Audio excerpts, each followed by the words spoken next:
All right, everybody, welcome to this leadership development training. We are so excited to have a whole stack of people with us who are not from CV, not from Christian Vision, but we thought inviting guests like Glenn along and others in the coming months, we thought we wanted to open this up to as many people as possible.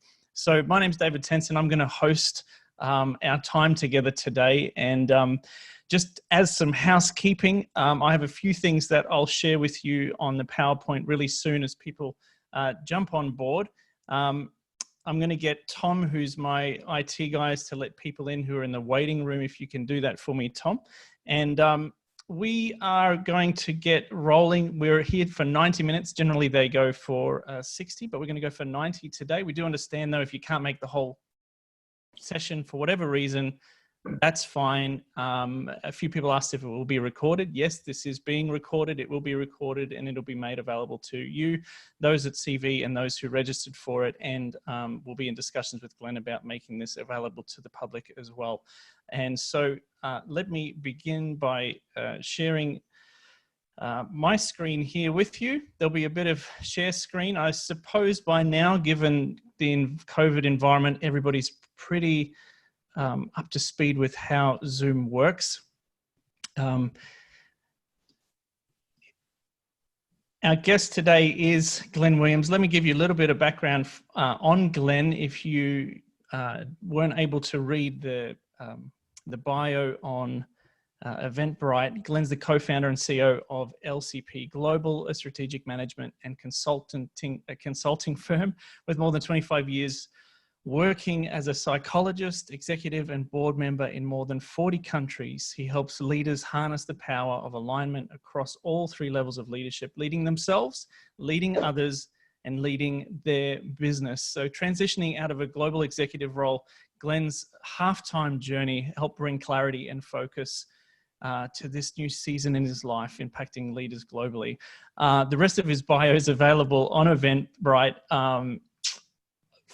You know what? Most importantly to me, Glenn has been an amazing friend and mentor, and I've had the privilege of getting to know Glenn and being part of each other's journey for quite a few years. And so I'm really stoked that as our first leadership development guest here that we've opened up to our public, Glenn is able to share, and I suspect you're going to fall in love with him as I have, and glean a lot. His doctorate, he holds a doctorate in leadership and is a clinical psychologist. So he's got all the quals that we love, and something that we worked on at the start of this year at CV were some of our leadership competencies, and we built a framework. And within that framework, we had a whole section of what it looks like to lead ourselves and to lead others. And so I know today's help is going to help. Today's presentation is going to help us a lot in that area. Just to let you know, this is the brief opening and prayer. We're going to have 20 minutes of teaching, 10 minutes breakout, 20 minutes of teaching again, 10 minutes breakout, and then some teaching and Q&A. Glenn may cut the last part of the teaching short to allow more time for Q&A, but we'll see how we go with that. But that's roughly what we want to do. Here are some online terms of engagement. Please do keep your microphone muted. Tom and I will keep an eye on that. Turn your camera off if you're going to move around, and no fancy Zoom backgrounds. Please, if some people find it entertaining, let's just keep the distraction low. Use the chat box if you do have any issues, and a tech person will contact you directly in the chat. Now, breakout rooms, which is what we use, some of it may be new to you. Those at CV and have been part of these programs before know that we use breakout rooms. They are going to be randomly allocated unless you've let me know that you'd like it to be in a group, particularly with someone. So this means that for some of those outside of Christian Vision, you're going to be with people from all over the Asia Pacific region within your Zoom room. So what a great opportunity it is to meet one another and to learn what one another are doing, and to discuss some of the things that Glenn brings in today. If there is a technical issues and we drop out for whatever reason, please log back on the Zoom link. And for the CV staff, please keep an eye on the Asia Pacific Slack channel for any announcements. And that is it. I'm going to say a quick prayer, and then I am going to hand it over to Glenn to begin with. Father, we thank you for this time together.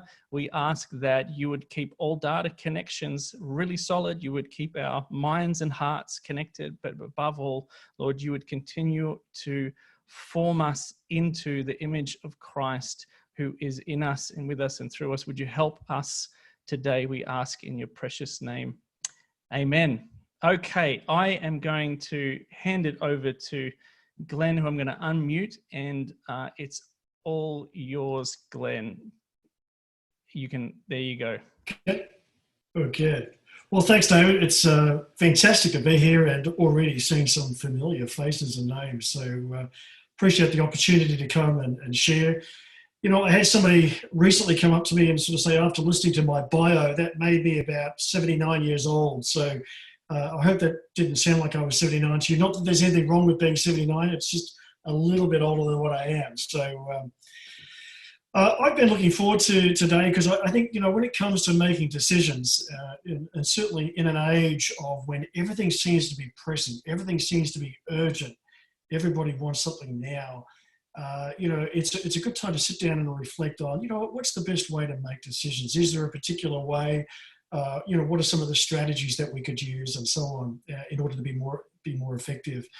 And actually, I'm going to share my screen. I do have a little PowerPoint here, and there we go. So, and I'd like to start off really by sharing a story. A number of years back, I was on a rafting trip, and a rafting trip down the Colorado River. And, you know, I was a little bit nervous, I got to be honest, a little bit nervous about taking this. It was, you know, grade 4, grade 5 rapids. And, but, you know, like most things, you go through a time of preparation. And I still remember our instructor, he was built like a mountain, actually. He was huge, muscles, tats, no hair. We called him Kojak in a very endearing way, of course. We didn't want to get hit. But, you know, he just seemed to know everything, and he was very thorough. And he said, look, you know, if you fall out, here's the process. Here's what you've got to do. You know, lie on your back, have your feet pointing down, and, you know, and so on. And so we went through all of these instructions, and I'd like to tell you that we listened to every word because we were really at that point freaking out that, you know, if something went wrong, we were going to be in trouble. And sure enough, we came to the time of starting out, and it looked pretty nice to start with, nice and flat, slow moving. And then we got to the first rapid, and yeah, hey, that wasn't too bad. Hey, this is pretty easy. We get to the next rapid, a little bit more challenging. Get to the next rapid, and then it's almost like somebody just flicked a switch. And anyway, Kojak was yelling instructions out to us, and somehow his voice just fell away. And sure enough, we turned around, and he'd fallen out of the raft. And we're thinking, oh no, this is crazy. And then just as he fell out of the raft, another 2 fell out of the raft, and there's now only like 4 of us in the raft. And, you know, apart from the desire to want to panic and say, what do we do now? What we fell back on was the instructions that he gave us to begin with. And so for me, it was really a matter of sort of saying, okay, I don't really know how to do this. I'm feeling inexperienced, but he did tell us what steps we needed to take and what we should be doing and where we should put the raft and where we should direct the raft and how to pull somebody up in and so on. And sure enough, eventually we managed to get everybody successfully back into the raft. And that was all within the first 10, 15 minutes of almost a 3-hour rafting experience. So I'm going to tell you, after that first experience, you know, we kind of figured that the next 2.5 hours, we were ready for anything.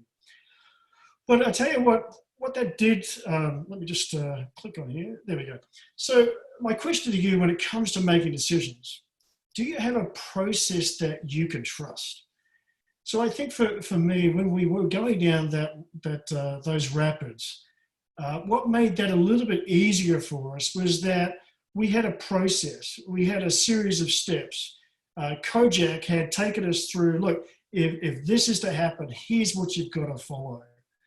And I've always found that to be an incredibly helpful thing to have, is to have a process. And often when you're under pressure to make decisions, and often when you're feeling the need to take shortcuts, and you know, maybe it's to get better outcomes or quicker outcomes, or maybe it's to make something happen really quickly.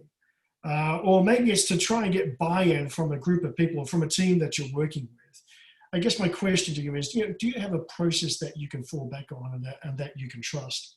You might find it interesting to note that 40% of people's actions each day weren't actual decisions but habits. From Duke University, I find that quite amazing. So 40% of our actions every day aren't actual decisions, but they're habits.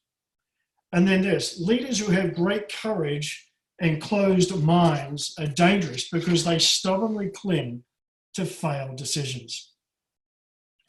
So what gets in the way of making good decisions, especially when you're feeling under pressure? I think the first thing is that it's the status quo, isn't it? Everybody's happy. Everything's okay. Let's just maintain the status quo. Let's not rock the boat. If we rock the boat, then people might leave or people might get upset.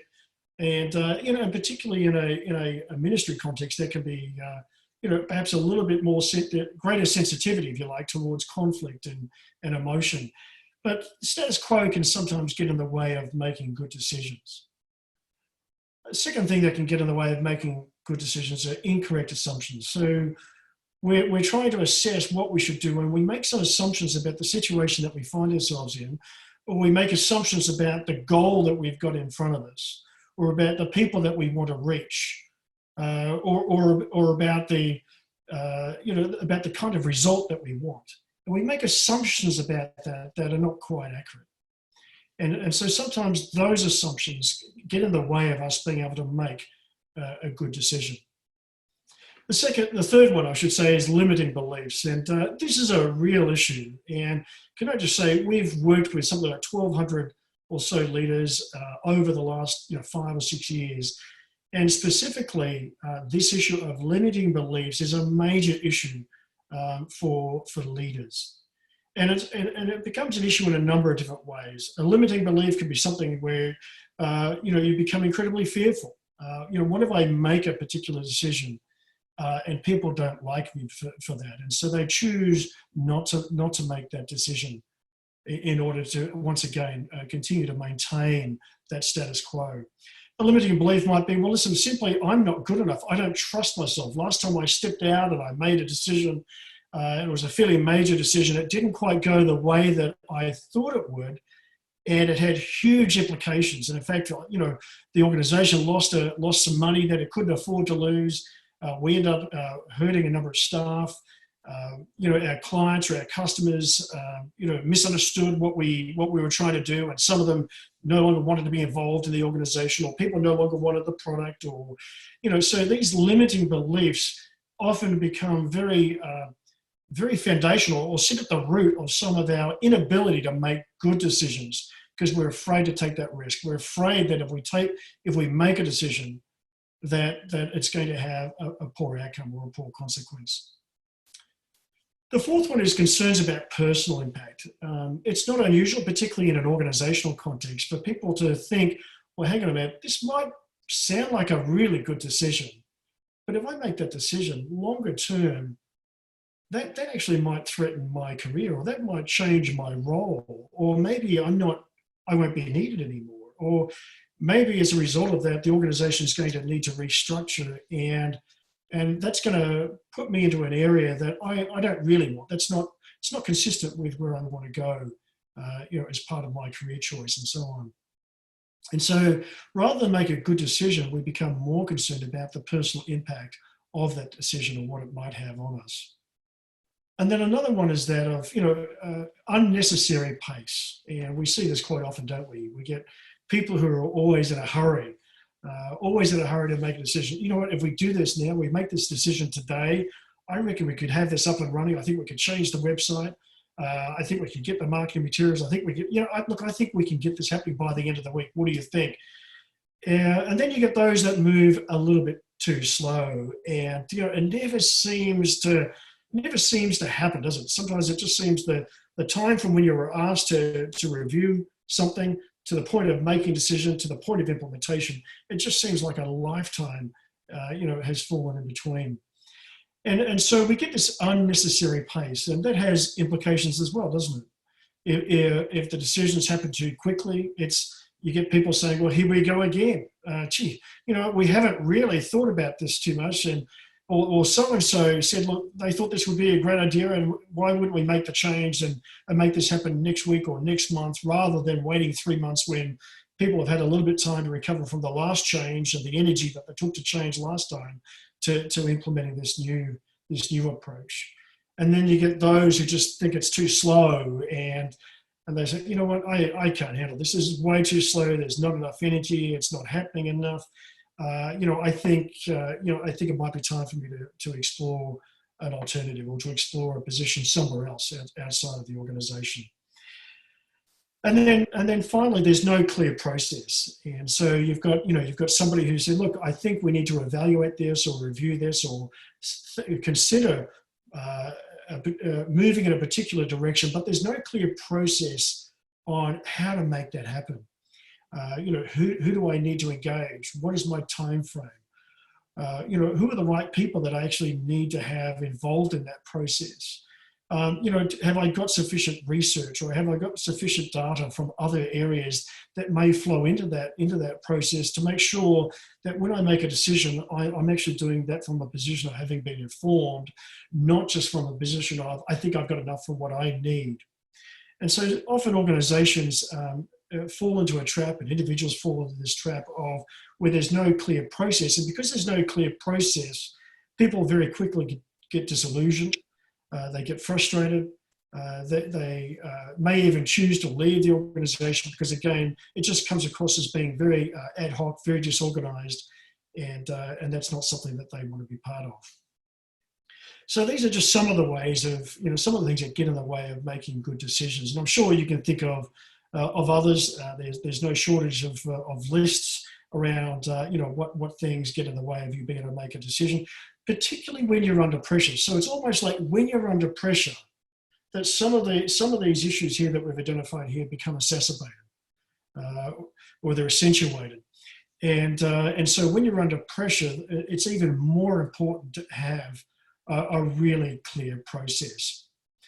So here's another quote from Charles Duhigg. He's from his book, Smarter, Faster, Better. He's also written a great book called The Habit. But this is another thing that he's put forward. And he said, mental models help us by providing a scaffold for the torrent of information that constantly surrounds us. They help us choose where to direct our attention so we can make decisions rather than just react. And so that's what I'd like to look at today, is to provide a framework for you that you can personalize, that you can take it on board for your team, rather than just react because the situation is calling you to react to it, to react to some new things that have emerged, or new information, or something like this, and to develop a mental model, if you like, a framework that can actually help you make a better decision moving forward. So, work with leaders. Again, as we've looked at various frameworks for helping to make effective decisions, we look at performance. Obviously, everybody, every business, every individual wants to perform. They want to achieve something. And then they're also looking at this whole issue of sustainability. So it's not just how do we perform, but how do we actually sustain that over time? There's no point making a decision and implementing something to find that that's only going to be effective for 3 days or for a week or for a month, but it's not something that's going to be sustainable where we need it to happen over a year or longer.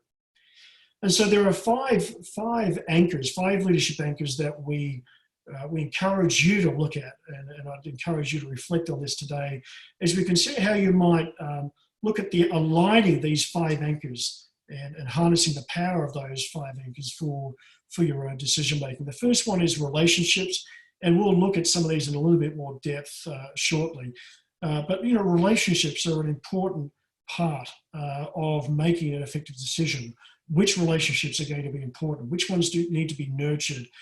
Who do we need to have buy-in from, and so on? The second one is that of motivation, understanding what motivates people. Why would somebody want to join me? Why would somebody want to engage in this process that I've established? Or why would somebody want to be part of the outcome or part of achieving this goal?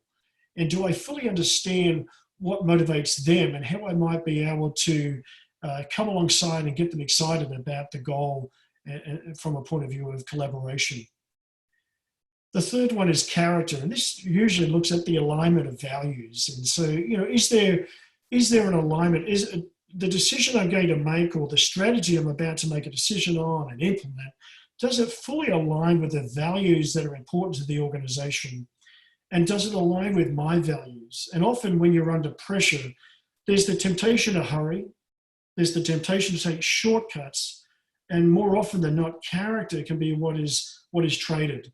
And look, we only have to look at some of the, more recently, some of the royal commissions, the finance and banking sector, Australian cricket. You've got the Volkswagen emissions scandal in recent years. There's the Royal Commission into Aged Care here in Australia at the moment. And what we've seen is a shortcut of decisions, decisions made that had serious implications. And because of the urgency and the pressing nature of many of those decisions, character was traded. And so the actions no longer aligned with the core values of the organization. The fourth one is that of decision making. And again, so how do we empower effective decisions? How do we encourage people to make a decision? How do we encourage them to take risk? I'll never forget when I was operating as the global COO for an organization in the US. The president of the organization questioned a decision, or actually, to be honest, I had put forward a proposal to go and hire a person into the organization at a time when there was a hiring freeze. And he said, Glenn, look, I really don't think this is a good decision. And I said to him, I said, Don, look, don't just say yes because, I'm the new kid on the block and you think, oh, look, I'll appease Glenn, or say no because you don't know me. And he said, you know what, Glenn, the reality is I actually don't know what the right decision is. And I am willing to trust you. But listen, if it doesn't work out, it's not a matter of pursuing recrimination.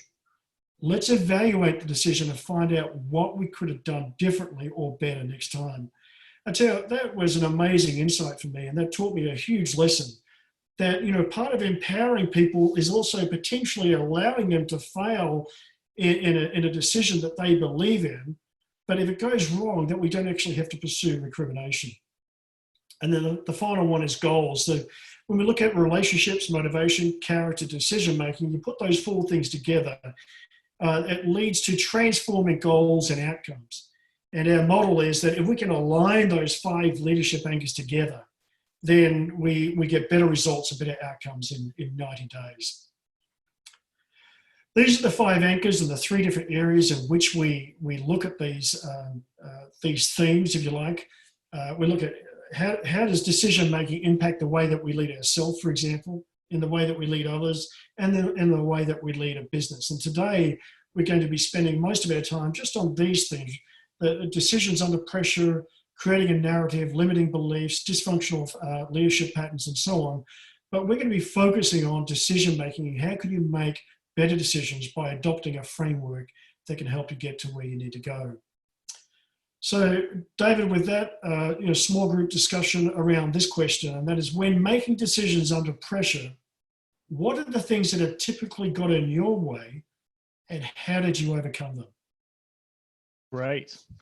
Thanks, Glenn. That is good. I've got some private messages here thanking me for bringing you on board. So people are really enjoying it, getting a lot out of it already, and we're only getting started. So we're going to the small group discussions. Again, we're going to go for 10 minutes is the time. I am going to make these optional, but you are all encouraged to participate. If you don't, you'll be sitting here watching the countdown for 10 minutes. And then we're going to come back and participate. Some of you have requested specific rooms. I've done my best to put those people in those rooms. The breakout rooms will start in a second, and I will put the question in the chat. At the end, 30 seconds to go, you'll see a timer to come back into the main room, and so that we can continue. Again, please do participate. It's a great discussion question to discuss with your group. Those rooms are open now. You should see a prompt on your screen inviting you to those breakout rooms, and we'll see you back here in 10 minutes. All right, everybody's coming back. Apologies if you weren't able to join the room. There is a bit of a technical savvy part of this where you will need to press the prompt on your screen. We're going to hand it straight back over to Glenn to continue. Thanks, Glenn. Yeah, thanks, David. So I hope you found that helpful. Sometimes it can be incredibly helpful just to sit down and reflect on how you make decisions, what things have got in the way, and believe it or not, often it's the first time that someone have shared about some of those issues with somebody else, and to do that in a safe place and in a place where you can support each other is fantastic. So here's what I'd like to do now. I'd love to take you through this model, and it starts off with this question: are you clear on your goal? And so here's what I'd love you to think about. So it starts off with, if you like, a circle, just because, as a friend of mine would say, everything starts with circles. So what is your goal? And again, if you did this, use the same process for different goals, that's absolutely fine. But just think of one goal. You might even want to jot it down in front of you right now. A goal that maybe you're struggling to achieve, or there's things keep getting in the way of you achieving that goal, or maybe it's just a goal that you'd love to explore, but you haven't really given it sufficient oxygen or energy. And so just think about that. What is the goal? Write down what that goal is, and then what I'd like you to do is to draw another circle around that, if you like, and you'll see 4 words here on the screen: positives, possibilities, plan, and pledge. And for those of you that are familiar with and perhaps appreciate a concept called appreciative inquiry is very much, it's a well-known process. It's a change management process that's often used in large organizations and where there's significant change going on. And rather than highlight all the things that are going wrong, it takes very much an aspirational language. It uses aspirational words and terminology in order to create a whole new narrative for the organization moving forward. And my hope is for each of you, whether this is an individual goal, maybe it's a goal outside of work or inside of work, that by using this process, you can discover a new narrative, how I might shape and frame this goal and take it forward. So the first place we start are the positives, and the reason, and this is critical. Often when you have a goal, and you'll hear people sort of saying, "Well, listen, why do we need this goal to start with? What's wrong? What's not working?" So it's always got this negative, and so this process turns it around and says, well, "Hang on a minute, what's working well?" Another question might be, what could be working better, but what's working well right now? What have I learned as a result of what we've got happening right now? What have I learned, and how might that influence, changes down the track? And what strengths can I leverage? So what strengths or assets can I bring to this decision-making process and to this goal that would be really helpful for me to reflect on? The second one is possibilities. And I love this question, and there's nothing as releasing, if you like, as facilitating a workshop using this model, particularly when you're getting people to think about possibilities. So ask yourself the question: what ideas would I try if there were no constraints? I'll tell you why that's an important question, because usually in a strategy paper, you might be responsible for let's put together a 2 or 3 year strategy. Let's put together a whole product paper, a marketing plan, or whatever the case might be. And usually it's full of constraints. It's limited by existing resources. It's limited by existing staff. It's limited by where you think the organization needs to be in 3 months or 6 months or 12 months' time. And so, and notwithstanding the fact that those things might be very true, but what we say is put those things to the side right now. If there were no constraints, what could you achieve? What might be possible? And so again, think aspirationally. We're trying to create an aspirational, positive outlook on tackling this goal. And then the third one is that of plan. So what do I need to start doing? And importantly, what do I need to stop doing? Now, sometimes you can ask those 2 questions the other way around. What do I need to stop that's not important, that may release even more resources or make more resources available for me to start doing what actually needs to be done and helping me to achieve my goal. So again, what do I need to start? What do I need to stop doing? Who are some of the people that I need to get involved? What resources will I need? There's all sorts of questions that you could be asking around that. Including, we talked earlier about assumptions. So what are some of the assumptions that I may need to test, rather than just assume that I've got a great plan and a great strategy? The fourth one is pledge. It's almost like the commitment stage. So how do we make sure that if I want to achieve this goal, how do I make sure that to achieve this goal, that it's going to be sustainable, that it's going to go beyond just a one-off, that actually it's something that can keep going and something we can continue to realize the value of. And usually a great question to ask in this context is, what will I commit to measuring? And I just really want to encourage you to think about that. So, what is your goal? And think about what that goal is and what you want to achieve, and think, what is the best way to measure that? And then what we do is we add the 5 leadership anchors. So you've got your goal in the middle, you've got your 4 Ps around the goal, and then we take those 5 leadership anchors and we start digging down a little bit deeper and asking some more important questions that help you to understand what might be involved in order to take this to the next level. So for example, we've got leveraging relational currency. So this is the importance of relationships. You see, we transact in relationships every day. And so the question might be, am I surrounding myself with the best people to make this happen? Or how can I build trust and collaboration?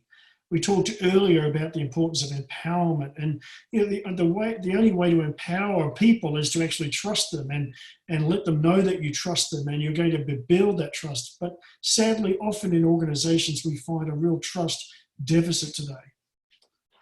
The second anchor is that of understanding motivational drivers. So do I understand how to motivate others to support me?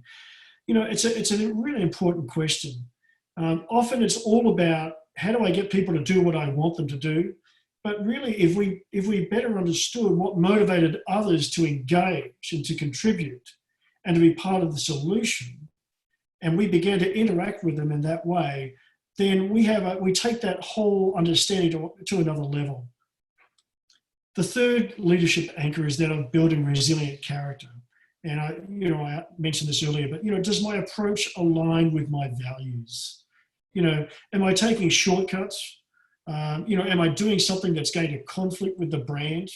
Am I going to do something that's going to bring the organization into disrepute? Am I going to do something that's going to be disrespectful to our client or to our customers or to our staff or to our leaders? And so these are really important questions to dig down deeper on. The whole thing of empowering effective decisions. Again, am I playing it safe with my decisions? I ask that question simply because sometimes we aim for a goal and we put together a plan of how we might achieve that. And sometimes we aim low. I understand that sometimes we might aim quite high as well, but often we aim low, and we like to play it safe because we want to manage the risk. And, so often the view is, look, let me just do this. And then if I can get some, if I can get some credibility along the way, and perhaps if I can get some confidence and grow in confidence. And so sometimes we make decisions that play it safe. There's nothing wrong with playing it safe from the point of view of managing risk, but if you play it safe where people go, you know what, that's not really something I can really connect with. There's nothing that excites me about that goal. There's nothing that really puts that stretch goal out there and gives me something that I can aspire to. And then finally, transforming goals and outcomes. So ask yourself that question in relation to the goal that you might have. What is one thing that would transform the outcome? It's a great question. So think about that goal right now that you've written down, that you might be thinking about, and ask yourself that question. What is one thing that would transform the outcome? So we're going to do another small group discussion. I'm going to leave this diagram here, but in the light of the 4 Ps, the positives, the possibilities, the plan, the pledge, and the 5 leadership anchors, what are some new questions you could ask yourself or your team about a goal that you want to achieve? So understand, so earlier in our small group discussion, we looked at, what are some of the issues that we've encountered, in making decisions or in trying to make the decisions that we have. Now, what I'd like you to do is what are some new questions? Identify some new questions that you might ask yourself or your team about a goal you want to achieve in the light of the 4 Ps and the 5 leadership anchors. David. Thanks so much, Glenn. We're going to go to breakout rooms again, and do take some time to consider this. Something we have been doing at CV this year is considering what the value of a beautiful question. Glenn, just thinking as you ask these questions and everything comes out of inquiry, is that we're given so many answers today. Google's full of answers, but today I think that the gold and the transformation is found in asking the right questions, some questions that will be perpetually answered and change as we go on. So that is the discussion question. I will put that in the chat again. Some of you I saw had problems joining the room. If you do, I'll try and get your prompts to go into that to repeat again. So those same rooms are open now. If you were, you should see a prompt on your screen now, and we'll come back in 10 minutes for some Q&A. So think of some questions as well to ask Glenn as we come back. All right, everybody's pouring back. Excellent. All right, I'm just watching the numbers fall back in, and it's back over to you, Glenn. Thanks so much. You're welcome. Well, welcome back. Actually, I'm just going to go back. I didn't want you to see that screen just yet, but hopefully, again, you've found this framework is just something very simple to deploy. Again, it's not terribly sophisticated. It may look sophisticated, but it really is starting with a goal and then adding layers to it. So what is your goal? The 4 Ps, the 5 leadership anchors. And now I'm just going to take one more step here. And again, some of you may be familiar with Clifton Strength Finders. It have to be Clifton Strength Finders. It could be DISC, it could be PDP, it could be VIA, it could be any assessment, any 360-degree feedback, any performance evaluation. This gives you an opportunity to identify those strengths and, if you like, key values that you think are going to be really important for you and for the organization in order to go after that goal and to achieve it. And so, in this context here, there's, if we take the strategic one, so if I've got strategic happens to be my number 3 strength in my top 5 for the Clifton Strength Finder.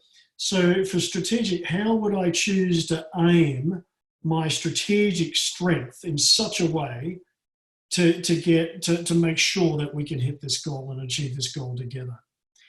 Now, what I love about this coaching wheel, this personal coaching wheel, and I've just mentioned to David, I'm more than happy to send this to him, and so he can email it out to all of you, is that you start to think about that strategic strength, not only in relation to the goal, but you start to think about that strategic strength in regards to the relationships, in regards to motivating people, in regards to your values and your character. You start to think about your strategic strength in relation to how to empower effective decisions and in order to transform goals and outcomes. And again, whether it's strategic or high energy or team building or maximizer, and you might have a host of other strengths that are quite different to the ones I've got listed here.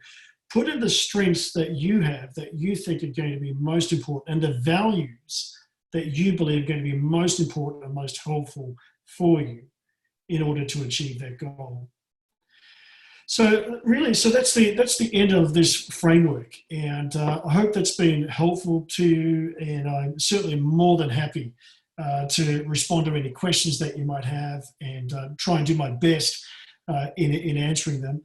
The one thing I did mention to David is, the tool that we have what we call the LCP Coaching Accelerator. It's an online reflective process, and so we take leaders through an online process. There's 5 different online phases, And at the end of it, at the end of each of those 5 online phases, they receive a journal or a report. And it's a journal that you can update, you can edit, you can write down even additional reflections and insights and thoughts from others as well. And it's just a way to help for you to leverage, if you like, your leadership journey. So, you know, what are some of the previous roles that you've been in? What are some of the things that you've learned? What are some of the strengths that you've acquired as a result of that journey? Who are some of the people that have influenced you the most, and how do they influence you? How do they still influence the way that you make decisions and the way that you lead and the way that you manage and the way that you work today, and so on? And then it all leads and culminates with phase 5 online, which is looking at your 90-day goals and your 12-month goals. And you have an opportunity to take everything from phase 1, 2, and 3, and 4, if you like, and integrate that into how you will achieve your 90-day and 12-month goals. And so, David, more than happy to make that available. I mean, unfortunately, well, when I say unfortunately for you, there is a cost to that. But I did say to David, if that's something of interest in for CV and for those that are on this, I'm happy to, we're happy to make that available at a much reduced cost. Normally, coaches, we only sell it to coaches. Normally, they purchase that for $400. And as I said to David, we're more than happy to make that available to everybody on this call for $79, just as a way to support each of you through this time, and particularly with COVID-19 and all the different challenges that faces. Great. And how do they get in touch with you to? Oh, yeah, look, probably the easiest thing to do would be just to, they can email me directly if you like, David. Okay. So I'm more than happy for them to do that, for each of you to do that. Again, please feel absolutely no pressure, no obligation.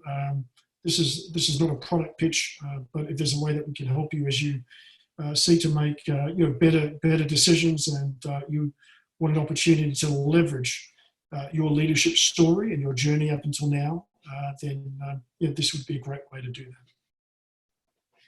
Great. Thanks so much, Glenn. We are going to have a time for question and answers now. I did have a few people asking if the slides will be available. The answer is no, but Glenn has kindly made that coaching wheel available. As Glenn, you'll find with other guests as well, generous enough to allow us to participate in something that would cost us a lot of money to be part of. Most of us for gratis, for free. So just as far as intellectual property goes, those slides won't be available, but you'll be able to watch the video. So that will be sent to you, and you'll have that coaching wheel slide as well. I do encourage you to consider the offer that Glenn put forward. I kindly did it a few years ago, didn't I, Glenn? You did, yeah. And it was just amazing when you reflect back on what has shaped you, which we hardly spend time to do, how much it informs your decisions moving forward. And there's a lot of science and research to help back that up as well. So we're going to have a time for Q&A now, which means you can use the chat function in Zoom and send it to me or to everyone. If you want to, those from CV can just send me a Slack directly, and I'll get that question and be able to filter that through. So while you think of questions to ask, I've written a few down, unless somebody has a pressing question they want to ask, and you can wave at the screen so I can unmute you if you do. Okay. Glenn, you talked about just in the first session the value of failure without recrimination, without getting in trouble, basically, so to speak. Can you speak a little more of that, or give us some other examples and why you believe that kind of leadership behavior is so impacting? Well, look, again, I think if we were all to reflect on our own lives and look back over, the last 10, 20, 30 years, and even longer for some of us, I would venture to say that we've probably learned, if not just as much, sometimes more from our failures than our successes. And, and giving people permission, I think it's a great leadership trait, but giving people permission to try something, to explore something outside of their comfort zone and to learn from that will actually only help them to add greater value to the team and greater value to the organization over time. Because people need to have that opportunity to be able to fail with permission, if you like, which doesn't mean carte blanche. Doesn't mean that let's assign a $100,000 budget across to this and we'll see how it goes. But within certain parameters, there's an opportunity to really encourage people to try something, to learn from it. And I would encourage people and for leaders to say, if somebody has failed at implementing something or doing something, spend time debriefing them and working with them, but then give them an opportunity to learn from that and leverage those learnings in a new scenario moving forward. Great. Any other questions? I can't see any in the chat just yet. Some people I can see are typing things in.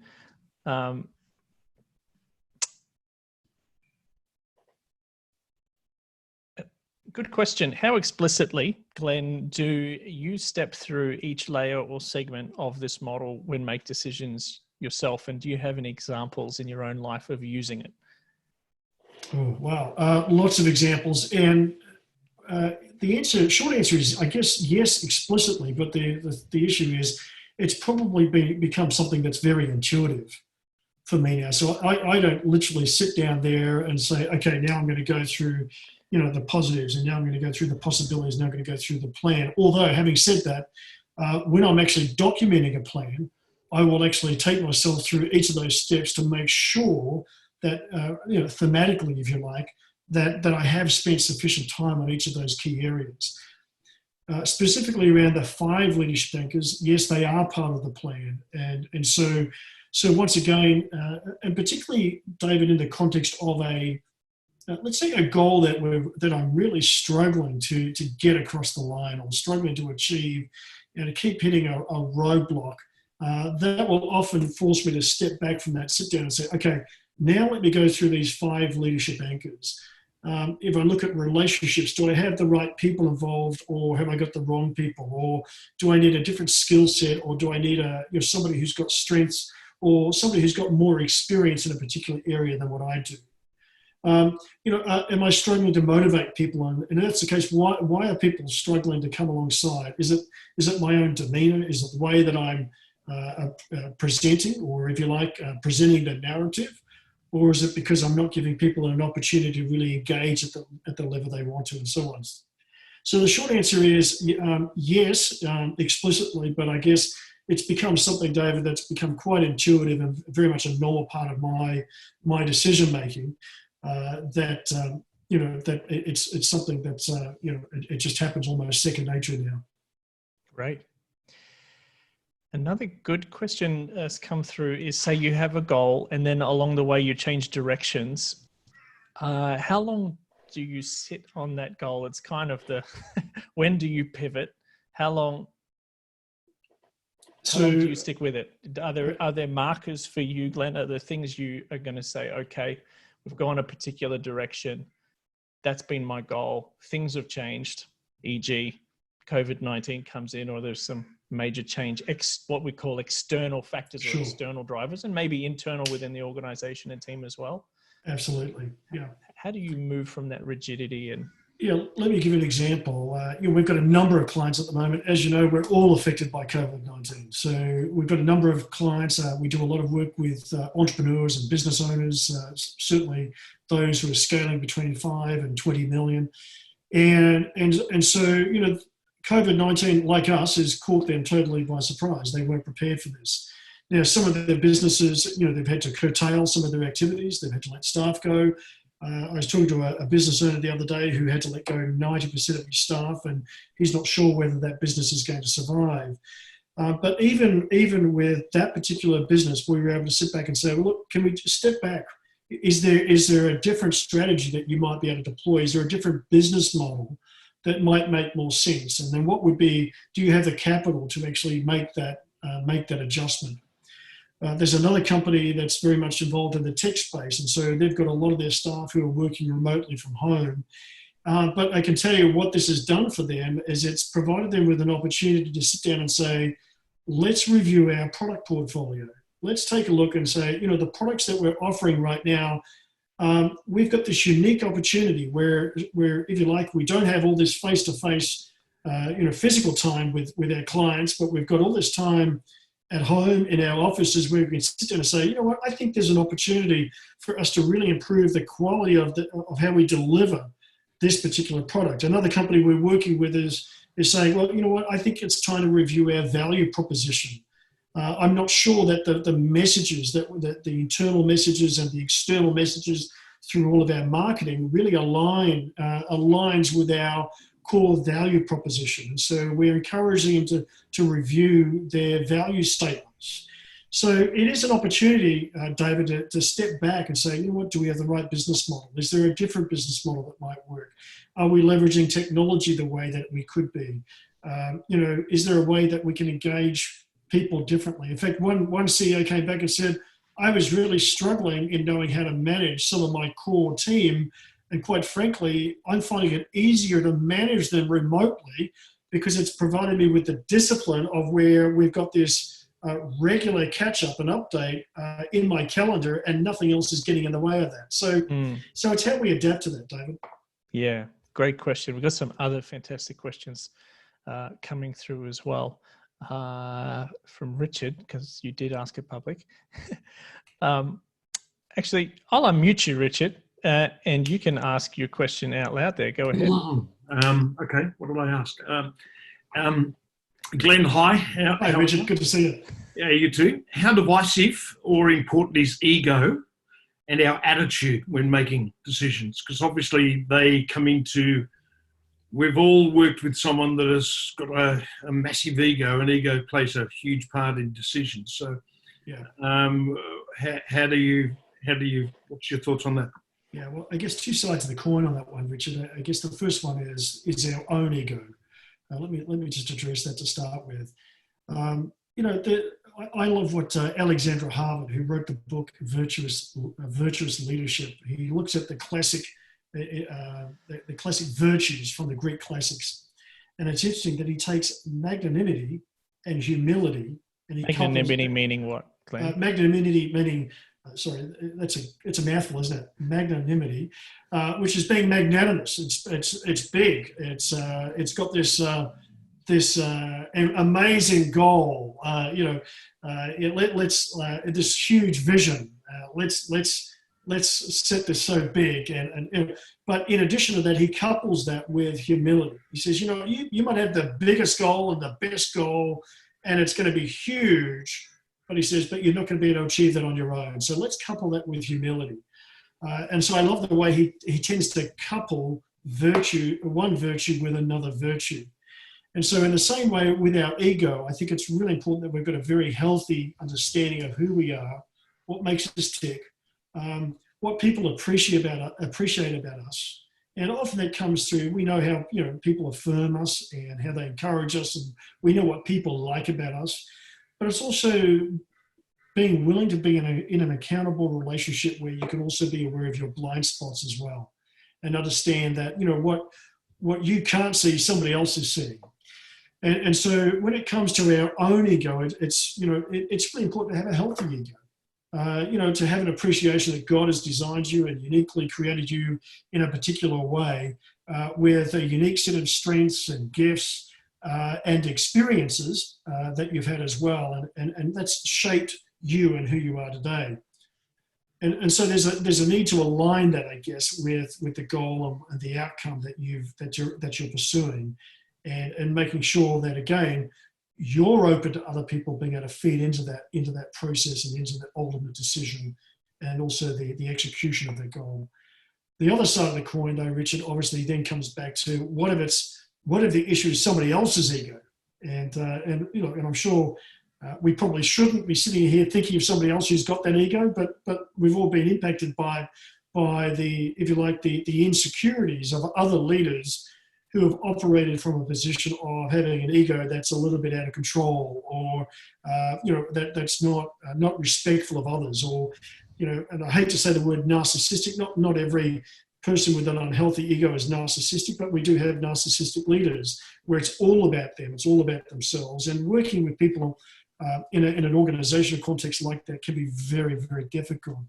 And so, again, my encouragement in that area, and we've seen this in some of the research that we've done with leaders, how do you work in organizations where there's a conflict of values?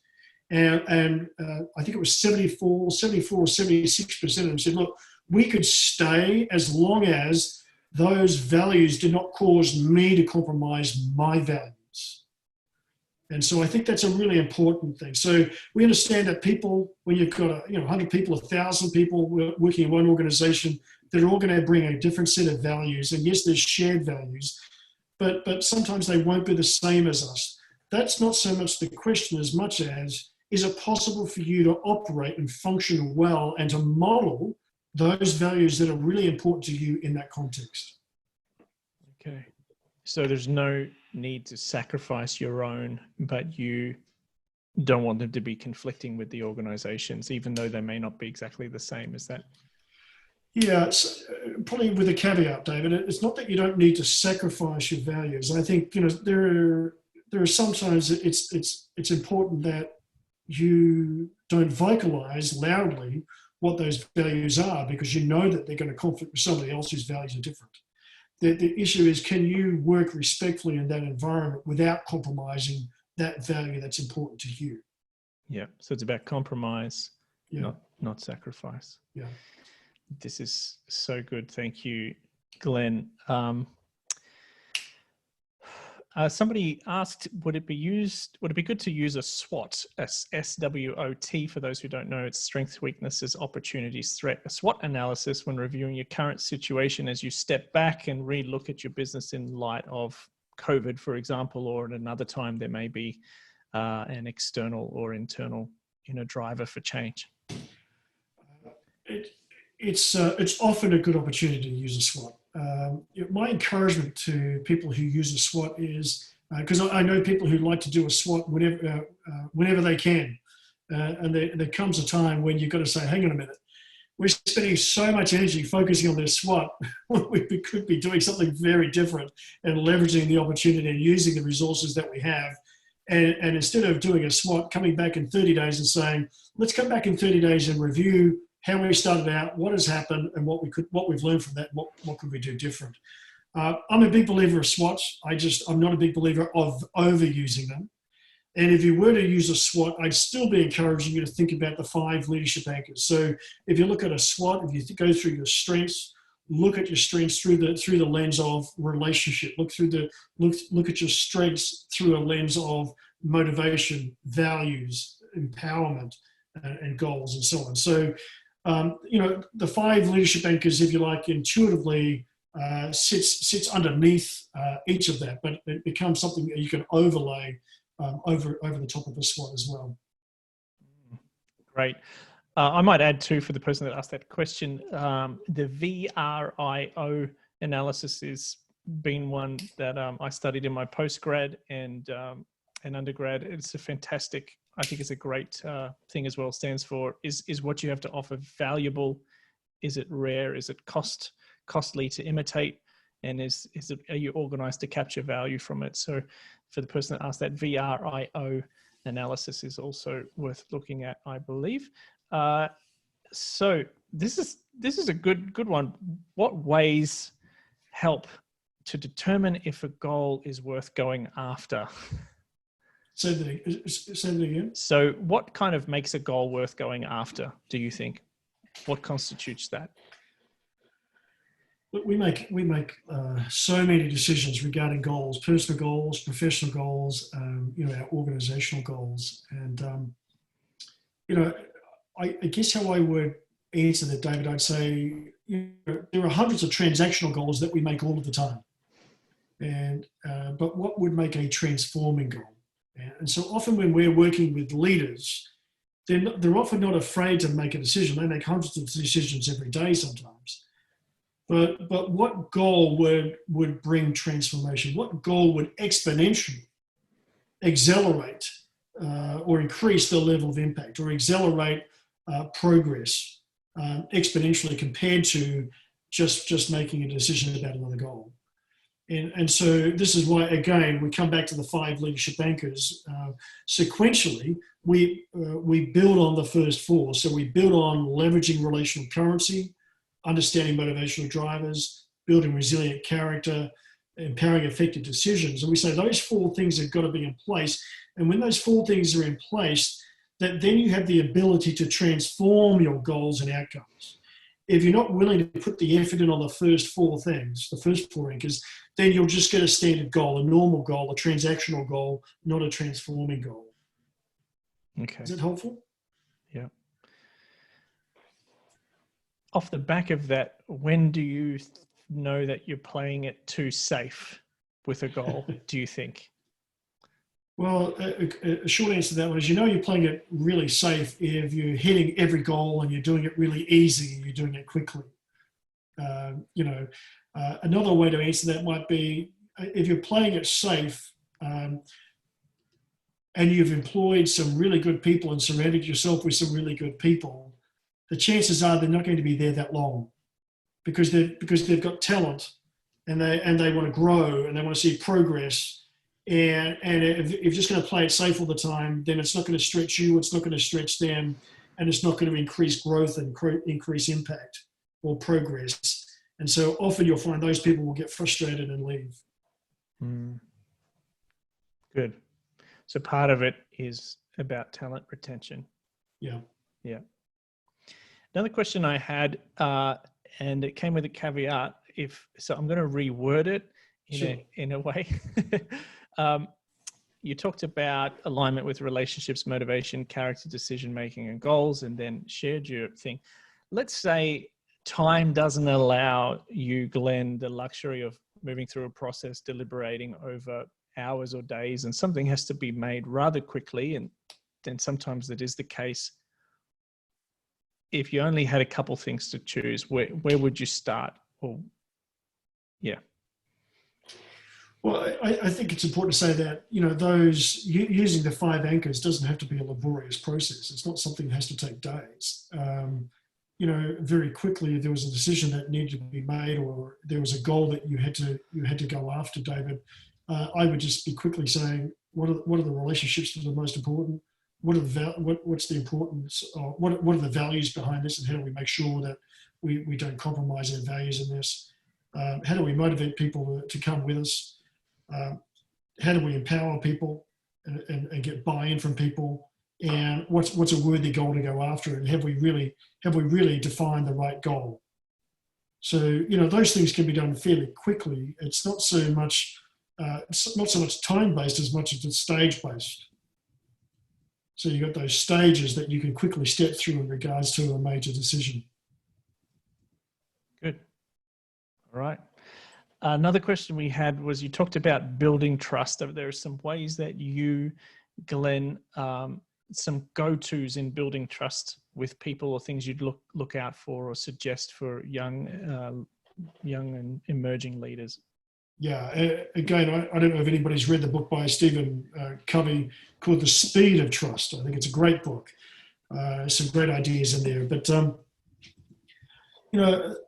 I still see trust as being one of the most fundamental, values within any organization. And again, Stephen Covey would sort of say, if you don't have trust, then you've got, in fact, he'll say low trust, low speed, high cost. And I think that's a great little thing. So low trust, low speed, high cost. Or if you've got high trust, you'll have high speed and you'll have low cost. So it's just a great little economic model, I guess, to go by. But coming back to something that I guess we've talked about already, but the importance of building collaborative relationships, showing respect, giving people opportunities to develop and to grow and to fail. Part of that growth and development comes through failure, not just through succeeding. And I think if that's the one thing that you can do in building teams, in building those that are part of your team, those that are under you, and even those those who are your colleagues and your peers as well. As I say to people, always show respect. Doesn't matter if you disagree with somebody, just show respect, and that stems from, first and foremost, do you show yourself respect? If you do respect yourself, then you'll demonstrate respect to somebody else. So I know that sounds very simple to do. It's probably a lifetime of learning, isn't it? Really, but that's really what I would say is paramount to really building that trust with other people. Awesome. Fantastic. Glenn, I am going to hand it over to Tracy Edmiston, and I'm just going to thank you and close in prayer as we part ways. Thanks very much, everybody. It was really nice to meet you all. Thanks for your questions, and I just hope that's been helpful. Totally. Tracy. Glenn, just want to say thank you. It's been really informative. You've given us a lot for our minds to try and comprehend. I'm the sort of person that will take all of that and go and reflect on it and ponder it and so on. But there's so much there to think and reflect on that's been really helpful, and particularly in this season. While it's a very different season for all of us. But so thank you for your time. Thank you for your generosity too in offering for us to be able to go and take advantage really of this online resource you have. So appreciate your time, appreciate all of the input that you're helping us all on this journey. So David, thanks for hosting too, and great to see everyone. And shall we just pray before we have well, for us it's the start of a blessed day, but for you guys you're ending a blessed day, I guess. So we can just pray. Father, we just give thanks to you again for this opportunity to gather as a team and as a family and just ponder these things of importance. You've created us as individuals, you've created us unique and special, and we just thank you for that as we have these opportunities to learn more about ourselves, learn more about our colleagues and friends and others, and how you'd have us work together in a good way and we can lead our teams well. So we give glory and honor to you. Thanks for this day and for your blessings you pour upon us, and we just give glory and honor to your name. Amen. Amen. Excellent. Thank you so much, folks. As a reminder, this recording will be made available to you. I'll send that out via email for our CV staff. That'll be available on Slack, as well as any details and what do we call that? The circle, the coaching circle map thing that I forgot the name of, as well will be made available to you as well on the 5th. What's it called, Glenn? What was that called? The personal coaching wheel. The personal coaching wheel, the PCW, will be made available to you. We have with us Mal Fletcher across the month of May, and so the dates we'll be confirming to you is on the 5th of May and the 25th. So it'll be a Tuesday the 5th of May and Monday the 25th of May, and Mal Fletcher will be zooming in from the UK and teaching us around generational differences. A big thank you and welcome, and hope to see you again soon. To all those outside of our Christian Vision network who've joined with us, I hope today was a blessing to you. Please do reach out to me by replying to the Eventbrite or into the email address in the emails that you got if there's anything that we can help you with. Bless you all. Thanks again, Glenn.